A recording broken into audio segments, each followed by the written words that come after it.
नमस्कार, आप देख रहे हैं आज तक। मैं हूं श्वेता सिंह। इतिहास को बदला नहीं जा सकता, लेकिन इतिहास को दोबारा परखा जा सकता है और मुमकिन है लिखा भी जा सकता हो। पर यह सबूतों और साक्ष्यों के साथ एक बहुत लंबी प्रक्रिया होगी। इस मामले में विचार की दो धाराएं हैं। एक वो जो ऐसी किसी भी कोशिश को गैर जरूरी मानती है, एक वो जो इसे जीवन मरण का प्रश्न मानती है। अब विचारधारा चाहे जो हो, धरोहरों की नई जंग शहर शहर राज्य राज्य तक पहुंच चुकी।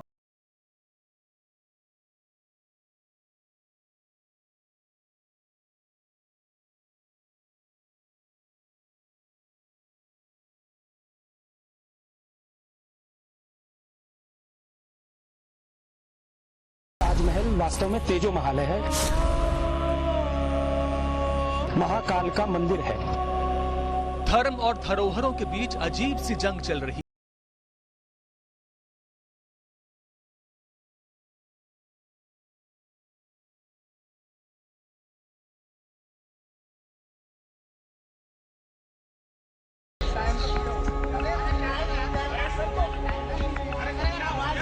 किसी का धर्म कहता है कि धरोहरों में हमारी झलक है। गेट अभी सिक्योरिटी का टूट गया, आराम से आओ, बंद में आओ। गेट नहीं सर, ये तो सरासर अराजकता है कि अगर किसी की रूटीन पूजा आपने रुकवा दी। सर ये तो अराजकता है। रूटीन पूजा नहीं होती है, नहीं होती है, रूटीन पूजा नहीं होती है। रूटीन पूजा रुकवा दी। आप बाहर चलिए। बाहर तो सर मैं चला चलिए पहले चलिए। जो वादा किया वो निभाना पड़ेगा। कोई बोलता है कि धरोहरों पर हमारे मजहब की मुहर है।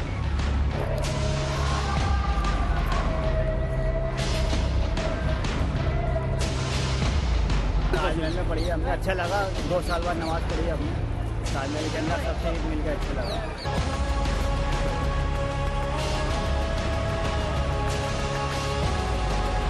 जिस तरीके से मुगलों ने हमारी धरोहरों को तोड़कर उनको मस्जिदों में, मकबरों में परिवर्तित कर दिया, तो उन्हें पुनः मूर्त रूप दिया जाए, उनका असल रूप जो है उसमें परिवर्तित किया जाए, जिससे कि हमारी जो धरोहर है उन्हें दोबारा से मूल रूप में सुरक्षित किया जा सके। वाह ताज से आह ताज की कहानी है। एक शहंशाह ने बनवा के हंसी। विवादों में फिर से मोहब्बत की निशानी है। सारी दुनिया को मोहब्बत की। ताजमहल है या तेजो महालय, साक्ष्य ढूंढने की तमन्ना है। प्रेयर होती है एक, देखिए फैक्ट फाइंडिंग कमेटी की हमने प्रेयर की थी। एक फैक्ट फाइंडिंग कमेटी है, दूसरा जो रूम्स ओपन करने की बात करी थी हमने, तीसरा जो ये एक्ट होता है जो ASI जिस पे काम करती है, उस एक्ट को हमने रीवेरीफाई और रीकंडक्ट करने की बात कही थी। और चौथा जो अंदर बेसमेंट में जो वॉल्स बंद कर दिए गए हैं, जो यमुना नदी की तरफ एक गेट था वो बंद कर दिया गया है, उन गेट्स को स्टडी करने का।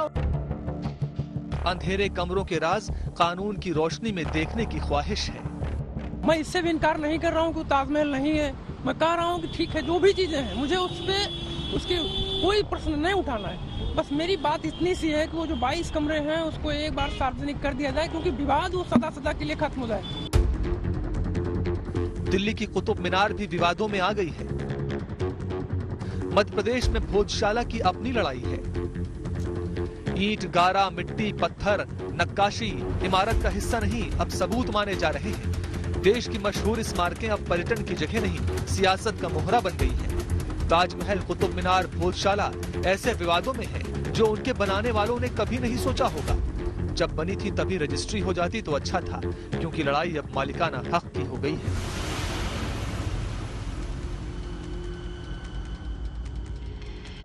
जहां में जहां तक जगह पाइए महलवा बनाते चले जाइए, कहते हैं मुगल शासक शाहजहां ये कहा करते थे। और उनके नाम एक से बढ़कर एक इमारतों के निर्माण दर्ज है, इसमें ताजमहल भी शामिल है। लेकिन प्राचीन साक्ष्य के दावों के साथ एक नवीन विवाद चल पड़ा है।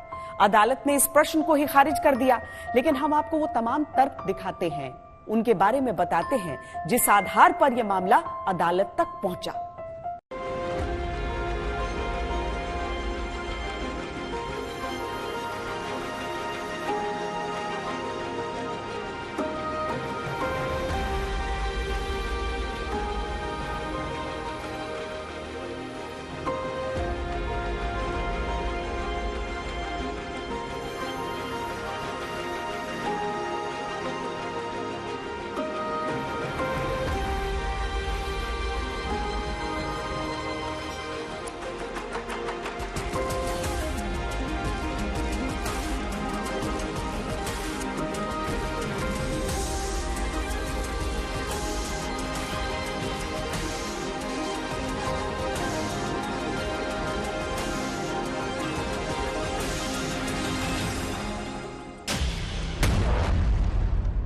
क्या वाकई ताजमहल के नीचे 22 कमरे हैं? क्या उन बंद कमरों में कोई राज दफन है?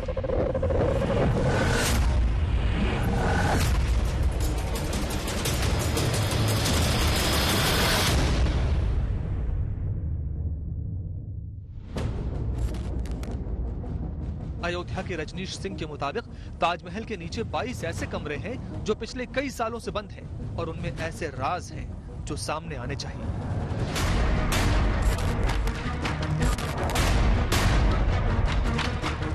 देखिए, इसमें मुख्य बातें जो है, जो हमारी मेन प्रेयर्स हैं, मेन प्रेयर ये है कि देखिए उसमें कुछ 20 से ज़्यादा कमरे हैं जो कि मैं आपको बताऊं कि लास्ट टाइम 1934 में जो आधिकारिक रूप से खुले थे और 2015 में ऐसा बताया जाता है कि शायद खुले थे, वो साफ सफाई के निर्देश, लेकिन वो छुपे छुपाए तरीके से खुले थे, लेकिन सार्वजनिक तौर पे 1934 में खुले थे। उसके बाद वो कमरे कभी खुले ही नहीं। तो सबसे पहली मांग हमारी है कि वो जो 20 से ज़्यादा कमरे हैं उन कमरों को खोला जाए। दूसरा, एक फैक्ट फाइंडिंग कमेटी बने जो कि ये निर्धारित करे, जो तय करे, जो ये फाइंड आउट करे कि आखिर ये जो 22 कमरों का रहस्य क्या है और इस पूरे ताजमहल का रहस्य क्या है। आखिर ये वाकई में क्या राजा मानसिंह का पैलेस था, तेजो महालय था, वहाँ पे भगवान शिव की मूर्ति थी, उसको जो है शाहजहां ने टेक ओवर किया और वहाँ पे जो उनकी बेगम थी मुमताज, 600 किलोमीटर दूर जहाँ उनकी मृत्यु हुई थी, वहाँ से ले आके उन्होंने वहाँ पे उनको दफनाया, या फिर ये वाकई में ताजमहल है? राष्ट्रीय संरक्षित स्मारक में उन्हीं हिस्सों को खोल के रखा जाता है जहां सैलानियों के या पर्यटकों के या एकेडमिक इंटरेस्ट रखने वाले लोगों के देखने योग्य चीजें हों। ऐसे जो आर्कियोलॉजिकल सर्वे ऑफ इंडिया है उसके पास इतनी बहुतायत में लोग नहीं है कि हर कोने पे, हर कमरे में या हर आर्चेस के भीतर किसी को बैठाया जाए। उन्होंने अपने वकील के जरिए इलाहाबाद हाई कोर्ट की लखनऊ बेंच में एक याचिका दाखिल की। कोर्ट में दाखिल याचिका में कहा गया, हम पूरे सम्मान के साथ कहते हैं कि कई सालों से ताजमहल को लेकर एक विवाद चल रहा है। कुछ हिंदू संगठन और संत दावा कर रहे हैं कि ये एक प्राचीन शिव मंदिर है जिसका कई इतिहासकार भी समर्थन करते हैं। हालांकि कई इतिहासकारों का ये मानना है कि ये ताजमहल है जिसको मुगल बादशाह शाहजहां ने बनवाया था, लेकिन कुछ लोगों का ये भी मानना है कि ये तेजो महालय है जो कि एक ज्योतिर्लिंग है। तेजो महालय को 1212 में राजा परामर्दी देव ने बनाया था जो बाद में राजा मानसिंह के पास चला गया था। आपको क्यों ऐसा लगता है कि उस रहस्य से पर्दा उठना चाहिए? क्या कुछ तथ्यात्मक तौर पे आपके पास? मैंने याचिका इसलिए लगाई है क्योंकि उन्हीं 22 कमरों के पीछे सारे विवाद की जड़ है और उन्हीं 22 कमरों के कभी उस पे हिंदू संगठन अपना दावा करते हैं, मुस्लिम संगठन अपना दावा करते हैं, तो और सारा विवाद जो है उन्हीं 22 कमरों को लेके है। तो मैंने आरटीआई लगाई, मैंने एएसआई से मांग की कि इन कमरों का एक बार परीक्षण करा लिया जाए, जो भी रिपोर्ट आए उसको पब्लिक डोमेन में डाल दिया जाए, जिससे भविष्य में इस तरीके के उन्माद या उस तरीके की आशंका जो बन रही है वो न हो। इसको लेकर के कोई मांग तो थी नहीं पहले, आपको ऐसा क्यों लग रहा है कि इससे सामाजिक सौहार्द खराब हो? ऐसा इसलिए लग रहा है क्योंकि आपने देखा होगा स्वयं भी समय समय पे ताजमहल को लेकर विवाद होते रहे हैं। कोई हिंदू संगठन जाके वहाँ शिव चालीसा पढ़ने की मांग करता है, तो कोई हनुमान चालीसा पढ़ने की मांग करता है, कोई दुर्गा चालीसा पढ़ने की मांग करता है, तो इस तरीके के विवाद ना हो।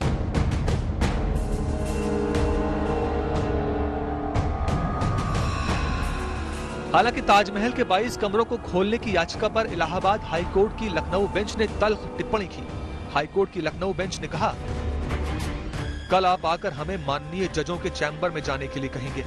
कृपया जनहित याचिका प्रणाली का मजाक न बनाएं। आपको जिस टॉपिक के बारे में पता नहीं है उस पर रिसर्च कीजिए, जाइए एमए कीजिए, पीएचडी कीजिए। अगर आपको कोई संस्थान रिसर्च नहीं करने देता है तो हमारे पास आइए।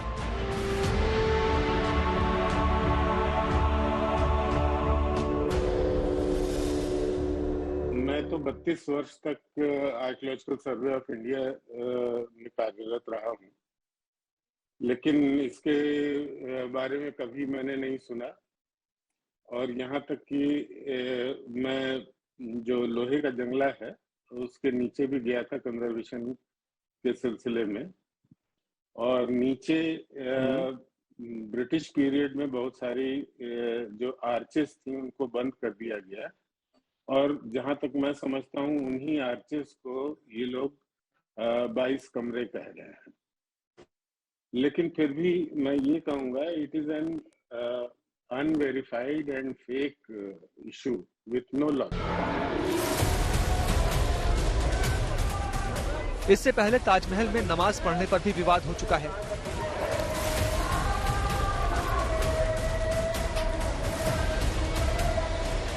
उसके बाद कुछ हिंदू संगठन ताजमहल कंपाउंड में हनुमान चालीसा का पाठ करने लगे।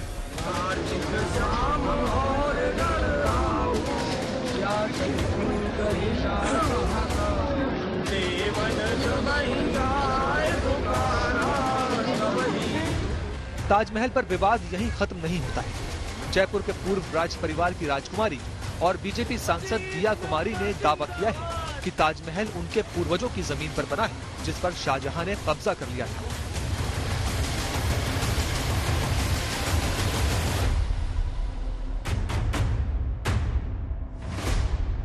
उस समय तो क्या है कि सरकार उन्हीं की थी।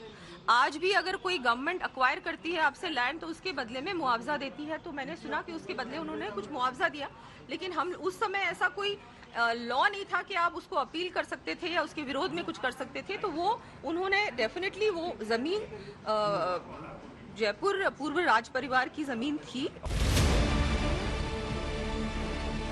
दिया कुमारी ने दावा किया कि उनके पास ऐसे दस्तावेज मौजूद हैं जो ये साबित करते हैं कि ताजमहल उनकी संपत्ति पर बना है।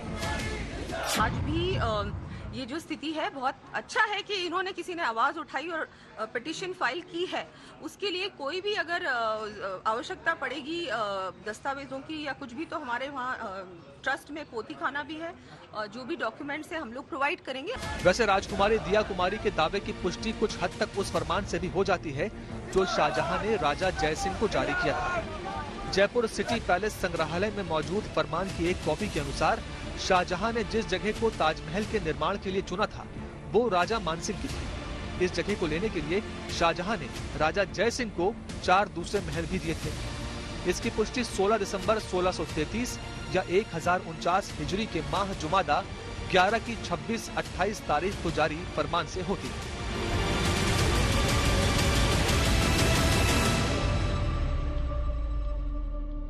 ताजमहल 16वीं शताब्दी में जो शाहजहां ने निर्मित किया वो मानसिंह के महल के तौर पे जाना जाता था। राजा जयसिंह उस समय राजा थे आमेर के जयपुर के, जो कि मुगल साम्राज्य के अंतर्गत इंडियन प्रिंसली स्टेट जयपुर उन्हीं के मुगल साम्राज्य के अंतर्गत था। और ऐसे शाही फरमान मौजूद हैं, ऐसे डॉक्यूमेंट्स मौजूद हैं ब्रिटिश पीरियड में उनको संरक्षित किया गया। मुगल बादशाह शाहजहां के बेटे औरंगजेब के शाही फरमान हैं, जिनमें राजा जयसिंह से इन फरमान के थ्रू वो महल मांगा गया कि जिससे मुमताज को वहां दफनाया जाए। तो ताजमहल या तेजो महल है, मुगल निर्माण या फिर राजपुताना निर्माण की परछाई आपको इसमें दिखती है। अलग अलग तर्क हैं।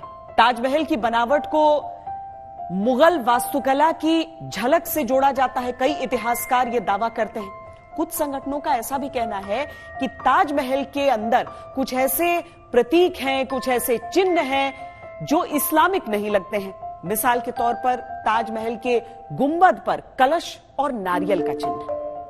एक शहंशाह ने बनवा के हंसी ताजमहल, सारी दुनिया को मोहब्बत की निशानी दी है।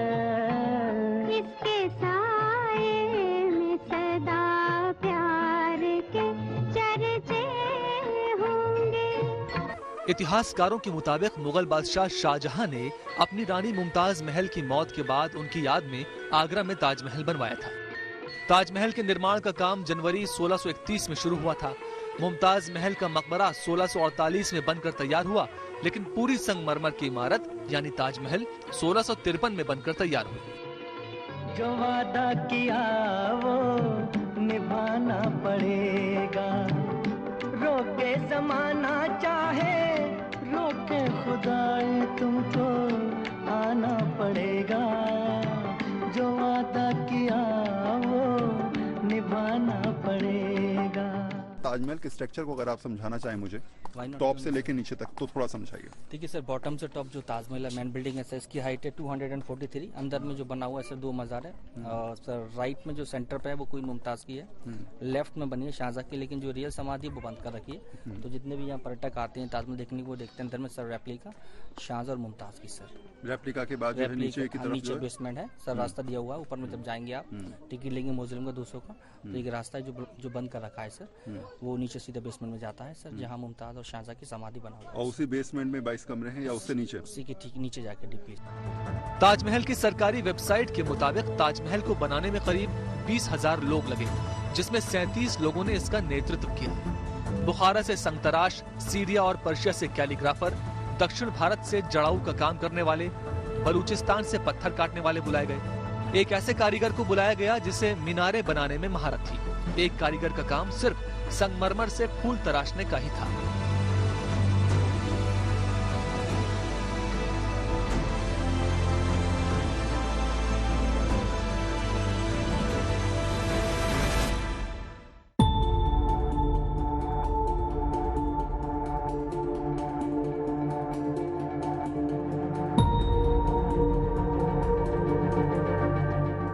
ताजमहल की आधिकारिक सरकारी वेबसाइट के मुताबिक ताजमहल के निर्माण कार्य का पूरा सुपरविजन शाहजहां ने खुद किया।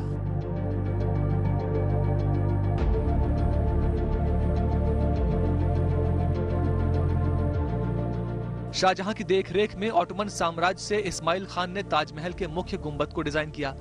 पर्शिया के उस्ताद ईसा और ईसा मोहम्मद एफेंदी ने पूरी आर्किटेक्चरल डिजाइन बनाने में अहम किरदार अदा किया।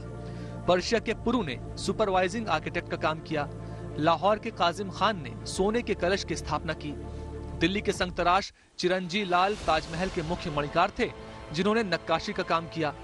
ईरान के अमानत खान ताजमहल के प्रमुख कैलीग्राफर थे, जिन्होंने कुरान की आयतों को संगमरमर पर उतारा। मोहम्मद हनीफ मिस्त्रियों के सुपरवाइजर थे, जबकि मीर अब्दुल करीम और शिराज के मुकर्रमत खान ने रोजमर्रा के खर्चे और प्रबंधन का काम देखा।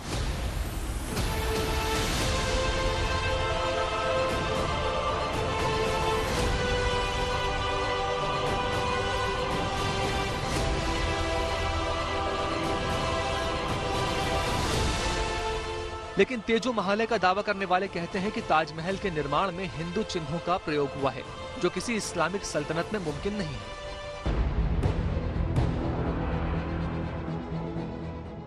वैसे ताजमहल को अगर गौर से देखा जाए तो न सिर्फ संगमरमर की दीवारों पर कलश के निशान है, बल्कि मुख्य गुंबद पर एक कमल की भी आकृति है और मुख्य गुंबद के ऊपर ही कलश भी नजर आता है, जिसके ऊपर एक नारियल जैसी आकृति भी है। दावा है कि अगर ताजमहल इस्लामिक आर्किटेक्चर का नमूना है तो इसमें हिंदू धर्म और संस्कृति के चिन्ह क्यों हैं?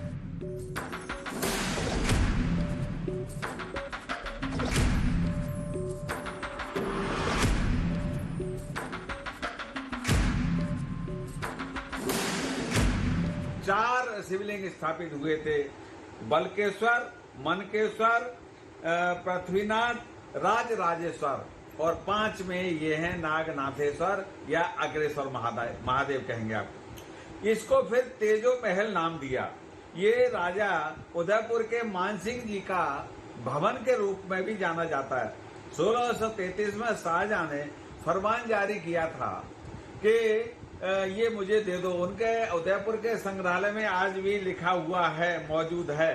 ताजमहल के 11 दरवाजे नवी की तरफ खुलते हैं, जबकि विश्व का कोई मकबरा, विश्व का कोई इनका धार्मिक स्थल नवी के तरफ दरवाजे नहीं खुलेंगे। दूसरा, इनके यहाँ चांद तारे होते हैं। तीसरा, गौशाला नहीं होती इनके यहाँ, वहाँ गौशाला है, शिवलिंग है। तो ये सारे के सारे हमारे धर्मों पे इन्होंने आक्रमण किया था।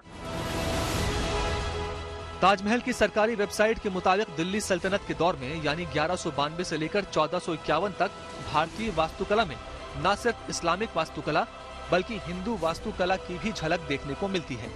मुगल काल में अकबर के शासन में भी इसके निशान मिलते हैं।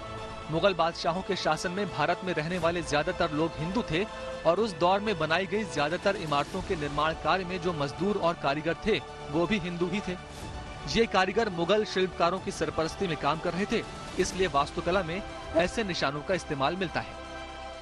आज का जो मुगल स्ट्रक्चर है उसके नीचे अगर प्रॉपरली डिस्कस किया जाए, बहुत से ऐसे नक्शे हैं जिसके अंदर जो पुराना गुंबद उस महल का था उसके ऊपर जो मुगल आर्किटेक्चर है उसके नीचे दूसरा स्ट्रक्चर है देखा जा सकता है। और यमुना नदी के किनारे के जो 2 दरवाजे हैं वो लकड़ी के थे, उनको लकड़ी के दरवाजों को हटाया गया 1992 के आसपास, और वहां पर उसके अंदर ईंट और पत्थर भर के उनको दरवाजों को बंद किया गया। अगर सर्वे होता है तो सब चीजें सामने आ जाएंगी। भारतीय पुरातत्व सर्वेक्षण के आगरा जोन के तत्कालीन सुपरिटेंडेंट आर्कियोलॉजिस्ट दयालान दुराई स्वामी ने एक अखबार को दिए इंटरव्यू में कहा था कि ताजमहल के रूटीन डॉक्यूमेंटेशन के दौरान हमको ताजमहल बनाने वालों के नाम दीवारों पर दिखाई दिए। इनमें से ज्यादातर मिस्त्री, मणिकार और संतराश ईरान, तुर्की, सीरिया और भारत से। डॉक्यूमेंटेशन के दौरान एएसआई की टीम को त्रिशूल, तारे, फूल और स्वास्तिक जैसे निशान भी ताजमहल की दीवारों पर गुदे हुए दिखाई दिए। टीम ने कहा कि इसका मतलब ये हुआ कि ताजमहल के निर्माण में अलग अलग धर्म के लोग शामिल थे। उन्होंने निर्माण में अपना निशान छोड़ने के लिए अपने धर्म के चिन्हों का इस्तेमाल किया।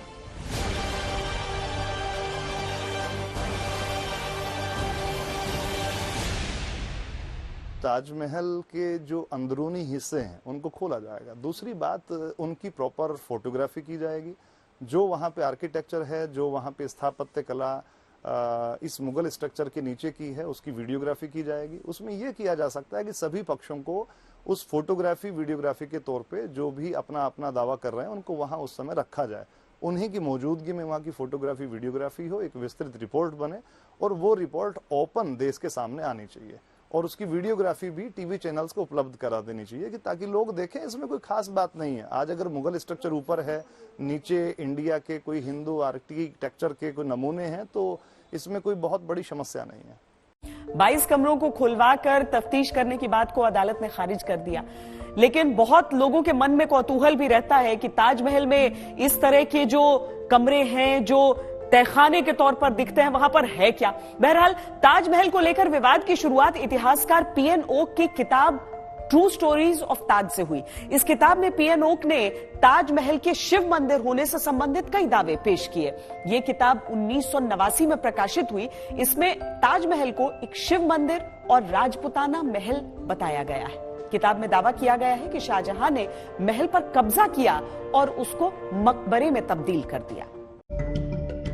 पुरुषोत्तम नागेश ओक एक पत्रकार और लेखक थे। हिंदू विचारधारा से ताल्लुक रखने वाले पीएन ओक इतिहास के पुनर्लेखन के लिए जाने जाते थे। उन्होंने ताजमहल एक शिव मंदिर, फतेहपुर सीकरी एक हिंदू नगर जैसी कई किताबें लिखी थी। ताजमहल के अलावा ओक ने काबा पर भी अपनी किताबों में उस वक्त सवाल उठाए थे। ओक ने क्रिश्चियनिटी को कृष्ण नीति और वेटिकन सिटी को वाटिका तक बताया था। 70 के दशक में पीएन ओक ने ताजमहल पर एक और किताब लिखी थी। उस किताब का नाम था the Taj Mahal is a temple palace. इस किताब में उन्होंने कुछ ऐसे तर्क रखे थे जिसके आधार पर वो ताजमहल को एक मंदिर मान रहे थे। मसलन ताजमहल के संगमरमर की जाली में 108 कलश क्यों बने थे? मकबरे में जूते चप्पल उतारने की मान्यता नहीं, लेकिन संगमरमर की सीढ़ियों पर क्यों? मेरे पास ऐसे तथ्य हैं जिसके अंदर उन चीजों को उल्लेखित किया गया, फारसी लिपि में उल्लेख किया गया। उनको भी अगर हम लोग देखते हैं तो उसको डिस्कस किया जा सकता है कि मूल लेख है पेश अज इन मस्जिल ए राजा मानसिंग बुद्ध बदारी वक्त बा राजा है जयसिंह नबीर ए ताल्लुक दस्त बारा ए मद अफे ए मान बहिस्त मुतवन बार गुजहिंद। इसका जो मतलब है, इसका मतलब है कि राजा मानसिंह के महल को रानी के दफनाने के लिए चुना गया। अब राजा मानसिंह का महल यानी कि पहले से था, उसको दफनाने के लिए, ताजमहल बनाने के लिए उस महल के ऊपर ही मुगल स्ट्रक्चर बनाया गया। तो ये कोई खास बहुत बड़ी ऐसी चीज नहीं है। और इतिहासकारों को तो जो जैसा है, यानी कि इतिहासकार पर्यायवाची है सच्चाई का। इतिहास के अंदर जो चीजें दिख रही हैं उसको एज इट इज देश को जानने का अधिकार है कि आज जहां ताजमहल है वहां उससे पूर्व क्या रहा।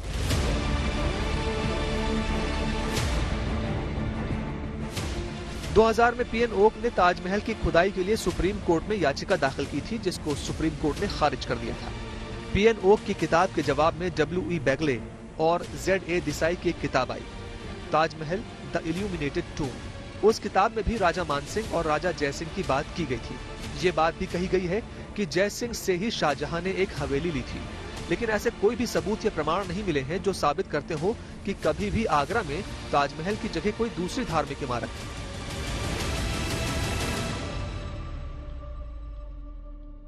बहुत सारी जगहों पे जो मुस्लिम स्मारक हैं उनके नीचे मंदिरों के अवशेष हैं, और जैसा कि मैंने खुद अयोध्या का एक्सकवेशन किया था, वहां भी मुझे मंदिरों के अवशेष मिले थे। लेकिन ये हमारे पूरे ट्रेडिशन में, लिटरेचर में इसकी चर्चा होती आई है। यहाँ किसी मंदिर के अवशेष होने की कोई चर्चा नहीं है। ये सिर्फ 150 साल के अंदर की बात है, जब पीएन ओक साहब ने एक किताब लिखी ताजमहल के ऊपर, और वहां उसको कहा कि ये तेजो महालय था ओरिजिनली, और इसके जो शाहजहां ने मकबरा बनवाया मुमताज महल के लिए, उसके नीचे उस मंदिर के अवशेष। हालांकि इसके कोई प्रमाण नहीं है, कोई अवशेष अभी तक प्रकाश में कहीं से नहीं आ सके। वैसे ताजमहल का विवादों से नाता पुराना है। वाह ताज से आह ताज का ये सफर लंबा है। अक्टूबर 2017 में संगीत सोम ने बयान दिया कि ताजमहल गद्दारों ने बनाया है, इसलिए ये इतिहास का हिस्सा नहीं हो सकता। अप्रैल 2015 में 6 वकीलों ने याचिका दायर की कि ताजमहल प्राचीन शिव मंदिर है।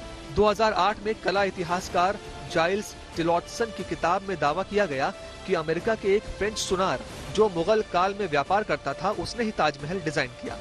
1640 में पुर्तगाल के पादरी फादर सेबेस्टियन मैनरिक ने ही अपने जर्नल में दावा किया कि जब वो आगरा आए तो ताजमहल का निर्माण हो रहा था, और उसका आर्किटेक्ट जेरोनिमो बोरोनियो नाम का एक वेनिस का आर्किटेक्ट था।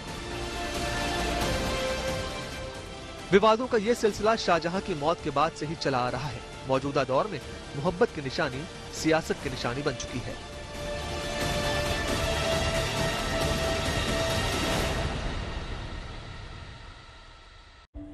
विवाद जब फैलते हैं तो जंगल की आग की तरह फैलते हैं, जो एक बार बढ़ती है तो बस बढ़ती ही चली जाती है।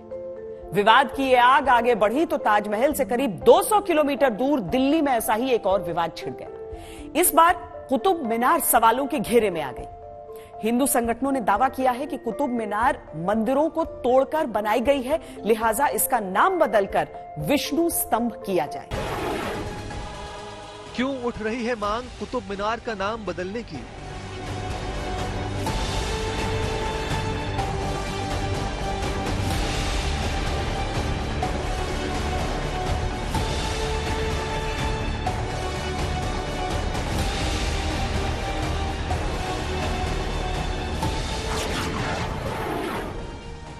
क्यों हो रहा है हनुमान चालीसा का पाठ कुतुब मीनार में?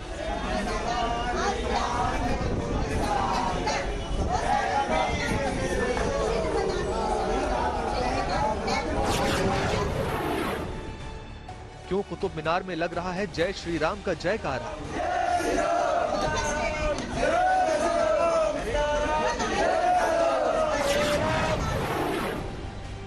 क्या 27 हिंदू और जैन मंदिरों को तोड़कर बना है कुतुब मीनार?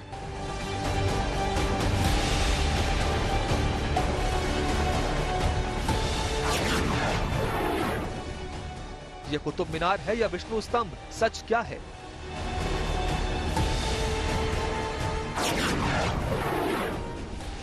क्या है इस विवाद की इनसाइड स्टोरी? हिंदू मुस्लिम, मंदिर मस्जिद, हलाल झटका, हिजाब भगवा, अजान हनुमान, देश के किसी भी हिस्से में कोई भी भाषा हो, कोई भी वर्ग हो, कोई भी लोग हो, मुद्दा है तो बस यही। एक मुद्दा शांत नहीं होता कि दूसरा खड़ा हो जाता है। अब कुतुब मीनार को लेकर हंगामा शुरू हुआ है।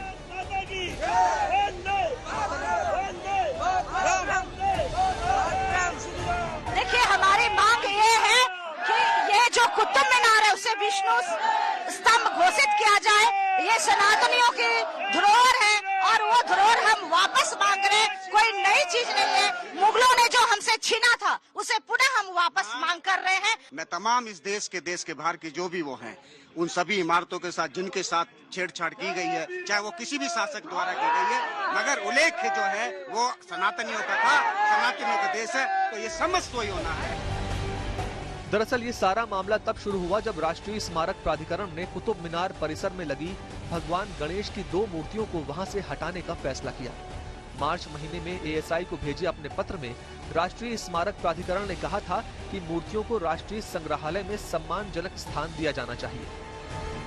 ये बहुत शर्मनाक बात है कि मस्जिद परिसर के अंदर भगवान गणेश जी की मूर्तियां बेहद अपमानजनक स्थिति में रखी हैं। एक मूर्ति ऐसी जगह है जहां लोगों के पैर लगते हैं, वहीं दूसरी जाली में बंद है। उन्हें वहां से हटाकर नेशनल म्यूजियम जैसी दूसरी जगहों पर रखा जा सकता है। जो अंदर विष्णु स्तंभ है उसको विष्णु स्तंभ घोषित किया जाए, उसके अंदर जो निजी मूर्तियां दबी हुई है उन मूर्तियों को निकाला जाए। जो अंदर खंडित मूर्तियां हैं उन मूर्तियों को भी विधिवत रूप से हिंदू मूर्तियों को स्थापित किया जाए। जो बाहर बोर्ड लगा हुआ है शाही जैन मंदिरों को तोड़कर कुतुब मीनार को बनाया, ये कुतुब मीनार नहीं है। इतिहास में बच्चों को गलत पढ़ाया जा रहा है। ये विक्रमादित्य ने इसका निर्माण किया था, विष्णु स्तंभ के नाम से इसकी घोषणा की जाए। मूर्तियों को हटाए जाने की बात जंगल में आग से भी ज्यादा तेजी से सोशल मीडिया पर फैली। देखते ही देखते बात कोर्ट की दहलीज तक पहुंच गई। कुतुब मीनार परिसर में लगी 2 गणेश मूर्तियों को हटाने को लेकर दायर याचिका पर सुनवाई करते हुए साकेत कोर्ट ने मामले में यथास्थिति बनाए रखने का आदेश दिया।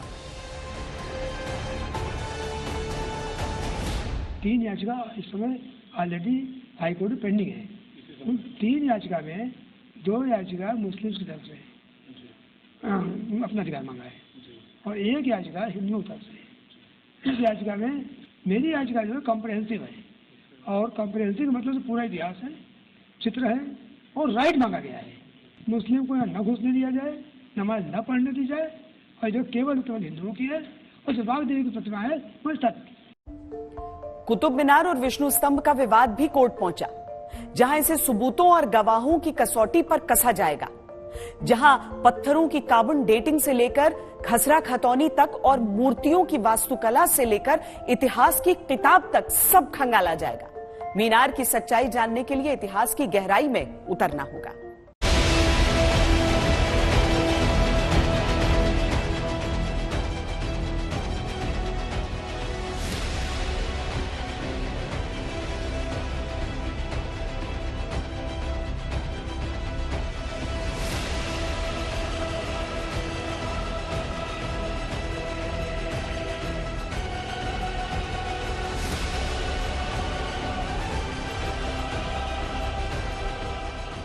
जज के कोर्ट रूम से लेकर सोशल मीडिया के ट्रोल रूम तक, वकील, वादी प्रतिवादी, पक्ष विपक्ष, समर्थन विरोध, इस मुद्दे पर सबके अपने अपने दावे हैं, अपने तथ्य और अपनी राय है। भी पुरानी इमारतें हैं उनको साथ छेड़छाड़ करके मुगल कालीन जो भी शासक रहे उन्होंने जो है सनातन की जो भी इमारतें थी, जो भी हमारे मंदिर थे, जो भी हमारे मठ थे, सबको बदला गया। तो अब ये बीड़ा उठाया है सभी संत समाज ने, विद्युत समाज ने कि हम अपनी मांग को मंगवा कर रहेंगे। कुतुब मीनार को लेकर दोनों पक्षों के अपने अपने दावे हैं। मुस्लिम पक्ष अपने दावे को मजबूत बनाने के लिए कुतुब मीनार के बनाए जाने का इतिहास साक्ष्य रूप में रखता है।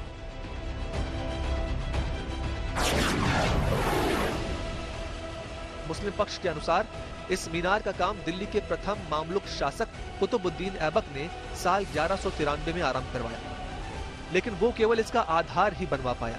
उसके उत्तराधिकारी इल्तुतमिश ने इसमें 3 मंजिलों को जोड़ा और साल 1368 में फिरोज शाह तुगलक ने 5वीं और अंतिम मंजिल बनवाई।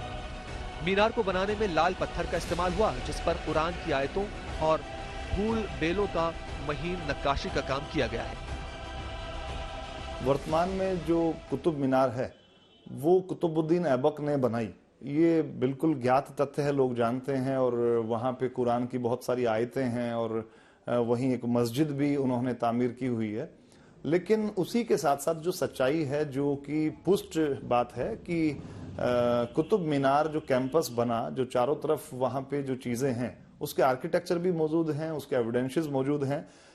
कुतुब मीनार 26-27 जैन और हिंदू टेम्पल्स को तोड़ करके बनाया गया एक ऐसा स्थान है कि जो देश की बहुसंख्यक जो मान्यता वाली जनता है उनकी आस्था का केंद्र था।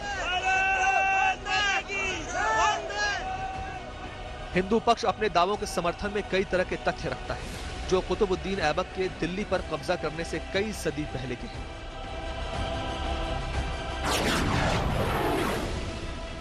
पहला दावा, कुव्वतुल इस्लाम मस्जिद के शिलापट पर लिखा है, जिनमें प्रयुक्त खंबे तथा दूसरी वास्तु सामग्री मूलतः 27 हिंदू एवं जैन मंदिरों को ध्वस्त कर प्राप्त की गई थी।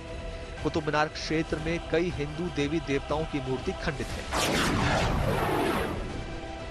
दावा number 2, Qutub Minar and it's monuments किताब के लेखक और इतिहासकार BM पांडे मानते हैं कि जो मूल मंदिर थे वो यही थे। मस्जिद के पूर्व की ओर से प्रवेश करने पर मंदिर के स्ट्रक्चर नजर आते हैं। ये जो 27 मंदिर थे वो उनके अवशेष जो आज भी कोई भी जाए एक नंगी आंख से आदमी देख सकता है कि जितने पिलर्स और मूर्तियां इस कॉम्प्लेक्स के अंदर पड़ी हैं वो सब हिंदू या जैन धर्म से संबंधित हैं। उनमें गणेश भी हैं, उसमें शिव भी हैं, उसमें कृष्ण भी हैं, उसमें विष्णु की भी मूर्तियां हैं। वो सब चारों तरफ फैली हुई हैं और ये उन्हीं मंदिरों के अवशेष हैं जो यहाँ पर 27 मंदिर हुआ करते थे। दावा नंबर 3, 1977 में किए गए प्रोफेसर MS भटनागर के शोध और निजी हवाई सर्वेक्षण के अनुसार मीनार के किनारे 24 विशाल कमल के आकार की नक्काशी है, जो हिंदू वास्तुकला का स्पष्ट प्रतीक है। प्रोफेसर MS भटनागर के मुताबिक ये कुतुब मीनार नहीं, ध्रुव स्तंभ है। दावा नंबर 4, एक दावा यह भी है कि कुतुब मीनार जिस जगह पर बना हुआ है उस क्षेत्र का नाम मेहरौली है। दावा यह किया जाता है कि मेहरौली संस्कृत के एक शब्द मिहर अवेली से निकला है। चारों तरफ आर्किटेक्चर है, वहां जो खंबे हैं, स्तंभ है, उन खंबों पे घंटियां बनी हुई हैं, जैन तीर्थंकरों की प्रतिमाएं बनी हुई हैं। 4 स्थान पे वहां गणेश की प्रतिमा है, वहां पर यक्ष यक्षिणियों की प्रतिमाएं हैं। तो मुझे नहीं लगता कि सच्चाई को कोई झुटला सकता है। वहां पे जरूर हिंदू और जैन टेम्पल्स को तोड़ करके वहां मस्जिद और वो कुतुब मीनार बनाई गई। कुतुब मीनार पहले से मेहरावली था। 3 मत हैं। कुछ लोगों का कहना है कि वहां मेहरावली थी जो कि वराह मिहिर ने बनाई। कुछ लोगों का कहना है कि वो विष्णु स्तंभ था और कुछ लोगों का कहना है कि वहां जैन टेम्पल्स थे। कुछ लोगों का कहना है कि वहां पे गणेश मंदिर था। दोनों पक्षों के अपने अपने दावे हैं, अपने तर्क हैं, अपना ज्ञान है, लेकिन सच इन्हीं दावों के बीच में कहीं मौजूद है। ताजमहल, कुतुब मीनार के अलावा भोजशाला भी विवादों के घेरे में है। मध्य प्रदेश हाईकोर्ट की इंदौर खंडपीठ ने भोजशाला में नमाज पर रोक लगाने की मांग वाली याचिका स्वीकार कर ली है। कोर्ट ने आर्कियोलॉजिकल सर्वे ऑफ इंडिया, केंद्र सरकार, राज्य सरकार और भोजशाला कमेटी को नोटिस जारी किया है।